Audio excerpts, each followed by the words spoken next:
entrada diría, bueno, eso es positivo y nosotros como Participación Ciudadana habíamos demandado que así fuera. Pero el problema es que al mismo tiempo se integra al Consejo Nacional de la Magistratura a el Procurador General de la República. Y queda 4-4. Y queda 4-4. Y da entonces un poder muy alto a quien quiera, a cualquiera que ejerza la presidencia de la República, para tener el control de este Consejo Nacional de la Magistratura. Él tiene 2 votos, el de él y el del Procurador. Él tiene 2 votos, el de él y el del Procurador de entrada. Si tiene el control del Congreso, tendría 4 con el presidente del Senado y el presidente de la Cámara de Diputados. Y ya con 4 votos, pues es muy fácil poder conseguir un voto adicional para tomar decisiones fundamentales. Y aquellos conceptos de reconocer que el fundamento de la sociedad dominicana son las familias, son los matrimonios estables, cuando sabemos que aquí matrimonio de un hombre y una mujer estables, cuando el elemento de la inestabilidad y lo de monoparental tiene un porcentaje algo en la sociedad, pareciera como que solamente se le están reconociendo derechos a una forma clásica de matrimonio, pero que ignora una realidad. Exactamente, una realidad que es cotidiana en nuestro país y que muchos sectores que participaron en las vistas públicas que hizo el Congreso Nacional insistieron en que un artículo de esa naturaleza fuera revisado para hacerlo más coherente con la situación que estamos viviendo en la República Dominicana. Pero obviamente, y esto es lo siguiente que quiero decirte, además de este pacto y de estas líneas bajadas por Leonel Fernández y Miguel Vargas Maldonado a partir del pacto, obviamente hubieron otros sectores externos de los poderes tradicionales en el país que tuvieron una gran incidencia en la Asamblea Nacional. Y uno de ellos, sin duda, lo fue la Iglesia, fundamentalmente la Iglesia Católica, con artículos como el que acabamos de hablar o lo que fue la imposición del artículo 30 en la Constitución, producto de la presión que se ejerció desde la Iglesia Católica para que se aprobara de esta manera. Lo que no deja de ser un absurdo, porque 2000 años de práctica y de mensaje religioso católico no ha hecho que el matrimonio de un hombre y una mujer estable sea la regla en República Dominicana. Entonces, es decir, que en ese sentido una ley no va a cambiar. Pretender imponerlo por la Constitución no tiene ningún tipo de sentido. Y eso es lo que uno lamenta. Pero por otro lado, otros sectores que sin duda influyeron fueron sectores corporativos con intereses empresariales que en distintos artículos, sobre todo en lo que tiene que ver con todo el tema de acceso libre a las playas, tuvieron incidencia. Uno tiene la impresión, Javier, desde fuera de que los patrocinadores de esta reforma constitucional, como tenían un propósito y era evitar la jubilación del presidente de la República, en un momento dado el proceso se les fue de la mano y fue preciso entonces un pacto acelerado con la oposición, la parte más importante de la oposición para salvar el proceso, y luego entonces hubo la imposición de la camisa de fuerza. Así es, yo entiendo que sí, porque ciertamente incluso desde la oposición se ha estado presentando que una de las conquistas en esta reforma constitucional ha sido la de haber incorporado la no reelección presidencial consecutiva. Las asambleas populares que se hicieron en el marco de la consulta, la propuesta que presentaron en su mayoría fue de que la Constitución se quedara tal y como está en estos momentos. Así es. 2 periodos y no más.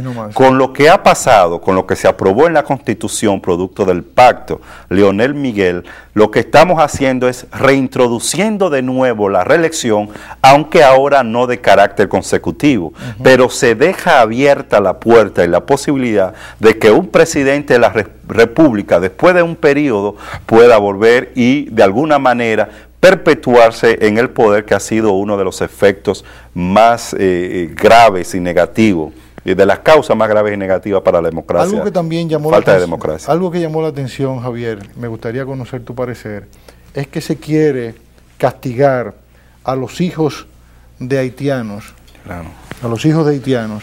por un supuesto delito que cometieron sus padres, de entrar sin visa al país, sin tener permiso de residencia. Es decir, es algo absurdo de que el hijo de una persona tenga que pagar las culpas de sus padres.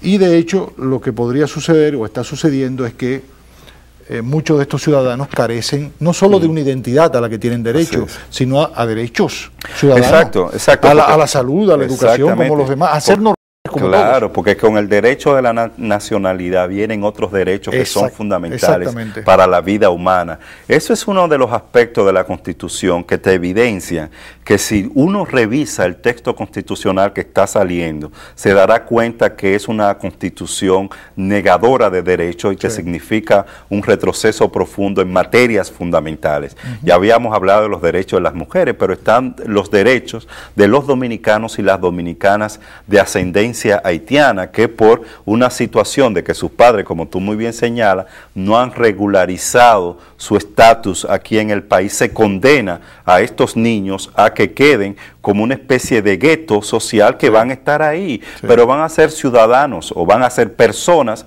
excluidas y marginadas de todo tipo de derechos. Y eso va a crear una situación muy grave y muy lamentable en el país.